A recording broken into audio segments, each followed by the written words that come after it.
y'all know I did the interview, right, about the BLACKHAMMER situation. After I did that interview with you, Mark, you know what I'm saying, me and my friend, you know what I'm saying, he be down here with me at the park, you know what I'm saying, like, we had a weird encounter where someone actually, like, ran up on me, wanting to shoot me. I actually, at first, you know what I'm saying, like, no lie, at first I actually walked up on the guy and I was like, yo, what's up? Why you keep following me? You seen him at Gateway, and then what happened? How did the situation end? How did it fold out? Like, I'm not gonna lie to y'all, and y'all gonna laugh when I say this. I actually had to fake like I was having chest pains to get an ambulance. Facts. That's wild, man. So you feel like there may potentially be people after you?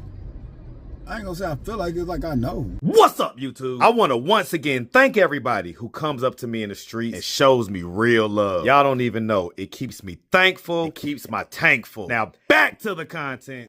What's up, YouTube? So guys, you know, just riding past the park, man, I seen my boy. He said he just need a little something real quick, and you know, I told him hop in, man. And yeah, facts. What did you immediately started into this story? I had to get it on camera. So what's going on? All right, well, y'all know I did the interview, right, about the BLACKHAMMER situation.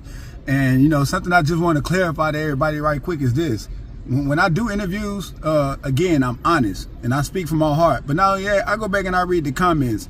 So, right quick, just being real with you, after I did the interview, I saw where a lot of people said they went back and they did their research and they saw where they actually saw what I was saying to be true, far as this being open information about the whole Russia thing, and people telling me I shouldn't say certain things. I want to say this clearly on camera. The same energy that people having towards me right now, being mad and stuff, they need to have that same energy with the government, the people who are pressing them.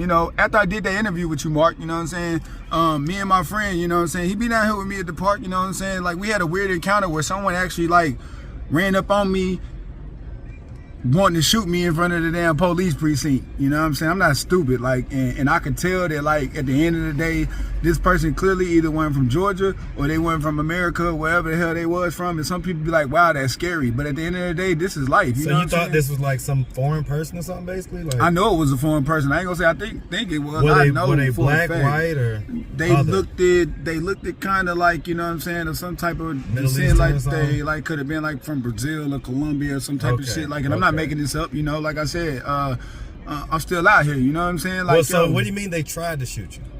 So when me and my friend was over here at the park where I be working out there, right, I walk off down the street getting ready to go to 5 Points through the little cut right here between JR Crickets and the Georgia State Police Precinct. When I bent the corner making the right to walk up Marietta Street to make a left to go up towards Godfather's Pizza, something told me to turn around. I'm glad I did, because when I turned around, the space that they was parked in, they actually ended up moving like a space up. And I'm gonna say this openly on camera for any devil that think I'm tripping.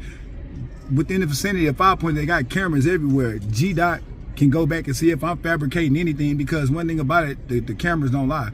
Dude literally moved his Jeep from like where we're parked at to probably like where this little FedEx truck is in front of us, which is like not even 15, 20 feet.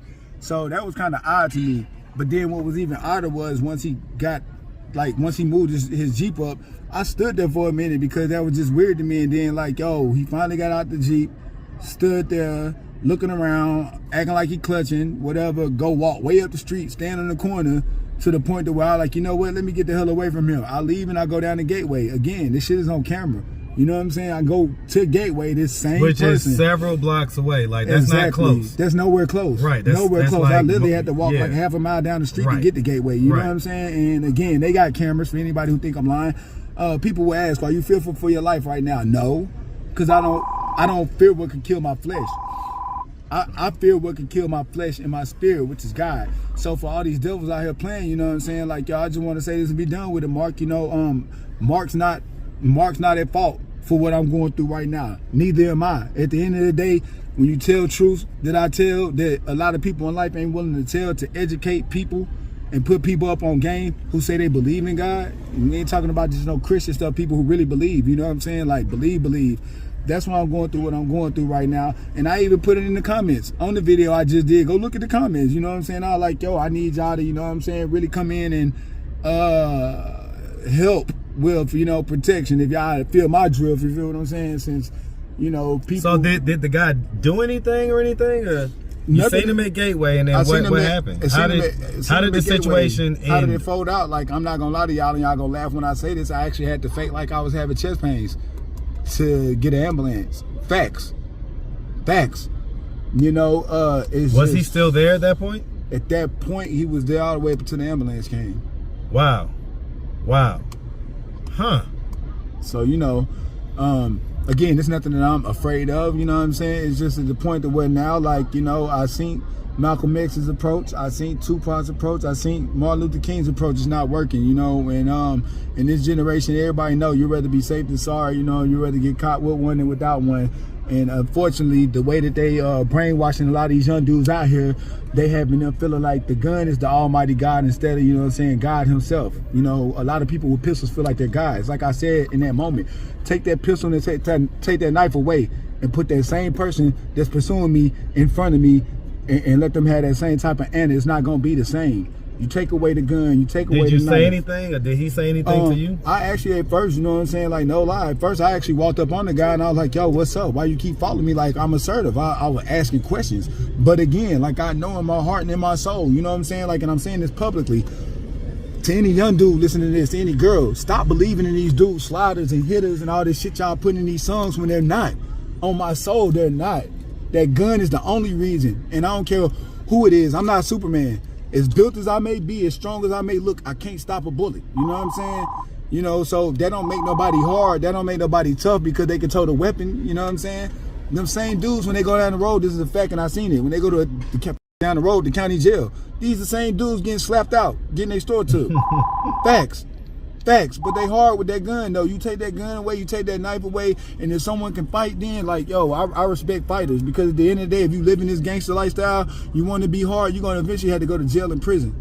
You're going to eventually go. That's just a fact. That's so, I mean, so let me ask, man. So, I mean, if you think that they're after you like that, what is, like, your plan or whatever? Like, people be asking me what's my plan, and at the end of the day, like I just mentioned, if I realistically grew up, like I keep screaming, this is not an excuse. People don't look at this, then they're not gonna never in life see my point. If I literally have no biological, meaning blood family support, if I don't have no blood family support, and I've been in the system, I can't reach out to no mama, my dad deceased, my sister struggling with her kids, my brother Gary in Denver, all my other siblings locked up. So logically, it's always made sense to me. I've been on my own. I ain't never had nobody I could call out and be like, hey, I need $100 to get away from here or there, or woo. No, if I go to jail, if I go to prison, I got to start over from scratch. Me, nobody else. I can't call nobody. You know, the donations that came in that y'all was sending through the last video, the few of you all who did send the donations, as you seen when Mark ran up on me on his live, you know what I'm saying? I actually had food in my hand from someone who had donated it to me. I'm not out here blowing the money on it, even though I admitted that I was on drugs. A lot of people in my family who I talk to, they want to use that as their reasoning and as their excuse, because I pop ecstasy, you know what I'm saying? Or I smoke weed. That don't got shit to do with nothing.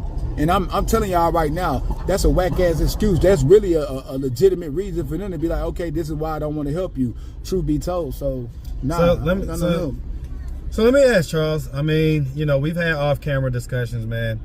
Were you ready to talk about some of the off-camera stuff as far as what's going on and why you're out here? Okay, well, I could tell y'all, you know, something I didn't tell y'all. You know what I mean? Two of my friends got murdered in front of me like 2 months ago. You know, people don't know I got a lot of stuff going on, and I feel like, you know, if I choose to stay quiet about it, it could really be detrimental to me in the end, because a lot of people be like, why you talking?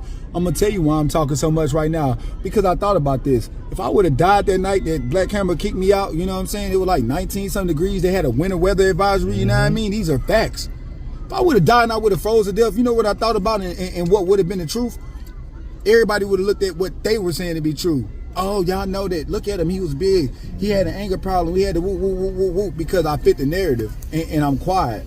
Too quiet.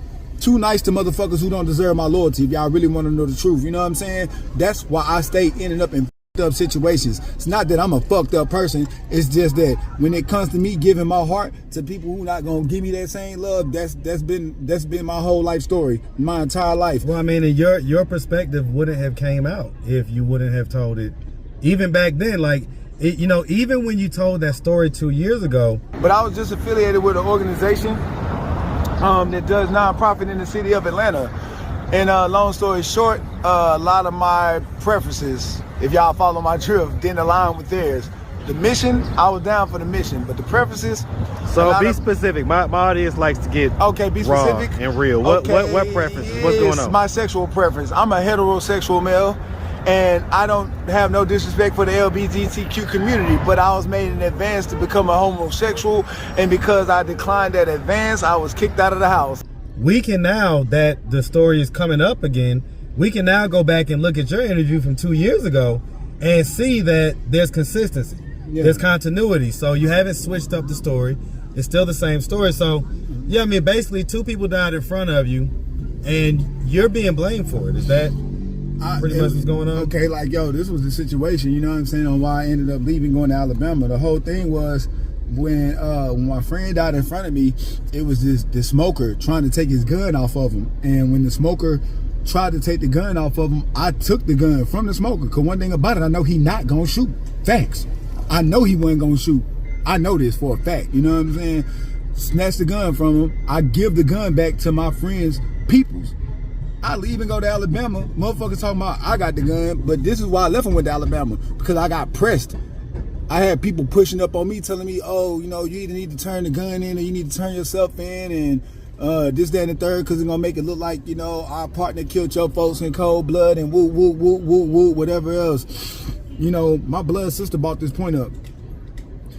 Any other time some shit like that go down, people ain't got nothing to say. They taking the gun, woo, woo, being quiet. You know what I'm saying? Truth be told, like I said, my friends got killed in front of me, and all I did was get the gun from a smoker and give it to my people's, you know what I'm saying, my friends' people.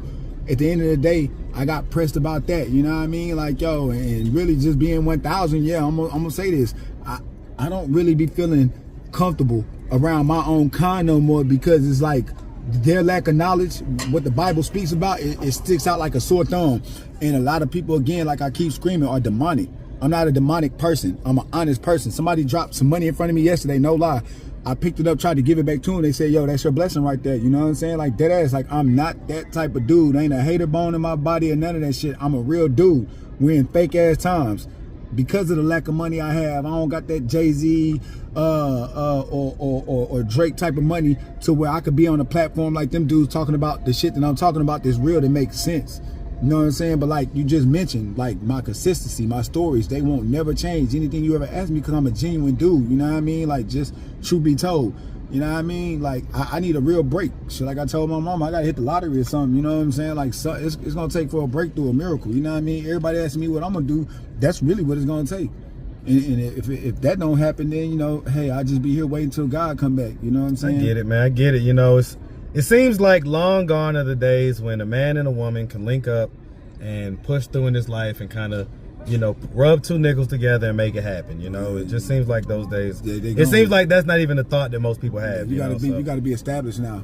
Yeah, so in order to even attract the woman, you know what I'm saying? You gotta have some money. A girl flat out told me that last But night. I will say this, I run into a lot of couples out here. A lot of couples that they're both in their situations and it's a trauma bond, you know what I'm saying? So they bond because of the fact that they're in the homeless situation, things like that. So I tell you what, all right, well listen, man, that's wild, man. So you feel like there may potentially be people after you? I ain't gonna say I feel like it's like I know, you know what I'm saying? But at the end of the day, man, you know, I came to peace with this because the day that that happened, you know, I called people who I love to death, and you know, I get it. Like I said, a lot of people ain't on that same frequency spiritually wise, and I don't expect that, you know what I'm saying? So it's like, I can honestly say this, you know what I'm saying? I know God. Why should I be afraid? Why should I fear? You know what I'm saying? Like, I feel the same way that Malcolm X said. And why should I be afraid? Because at the end of the day, we all gotta die, you know? And I know this in my heart. The shadow of death. Should fear no evil. evil. I will fear no evil. Yeah, but thine art with me. Yeah, thy rod and thy staff comfort me. Yeah. You feel me? Like, I'm telling you, boy. I'm telling you, man. I'm telling you, I literally say that all the time. When I'm walking in some of these areas and I'm walking into somebody's known trap, or, you know, the dope boys right there and they looking at me crazy and all that type of stuff. Boy, I tell you, I say that all the time, man. Yeah, thanks. And it really does. Even me just saying that strengthens me and comforts me. You know what I'm saying? 23, the Lord's Prayer. I said they're going through Jackson in prison, and I know for a fact that's how I survived going through Jackson, which is diagnosis down the road. When it was rough down there.